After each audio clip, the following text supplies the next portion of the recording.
निर्जला एकादशी की कथा। पांडवों में भीमसेन सबसे बलवान थे और उन्हें बहुत अधिक भूख लगती थी। माता कुंती, भाई युधिष्ठिर, अर्जुन, नकुल और सहदेव सभी एकादशी का व्रत रखते थे, लेकिन भीमसेन भोजन के बिना नहीं रह पाते थे। एक दिन भीमसेन ने महर्षि वेदव्यास से कहा, हे गुरुदेव, मैं सभी व्रत और नियम निभा सकता हूँ, परंतु भूखा नहीं रह सकता। कृपया ऐसा उपाय बताइए जिससे मुझे सभी एकादशी व्रतों का फल मिल जाए।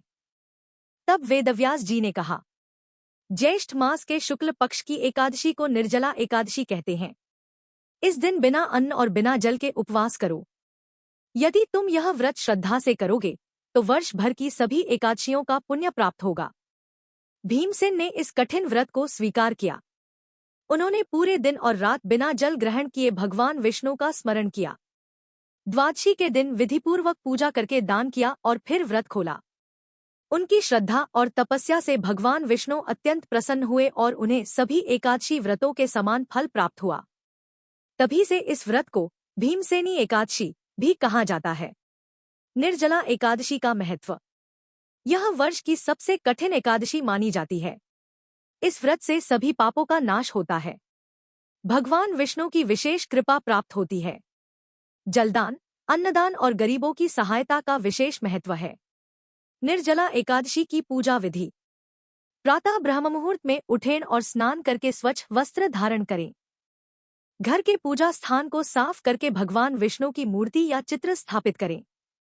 भगवान विष्णु को पीले फूल, तुलसी दल, धूप, दीप और नैवेद्य अर्पित करें। व्रत का संकल्प लें और दिन भर भगवान का स्मरण करें। निर्जला एकादशी में श्रद्धालु अन्न और जल दोनों का त्याग करते हैं। स्वास्थ्य के अनुसार व्रत रखें।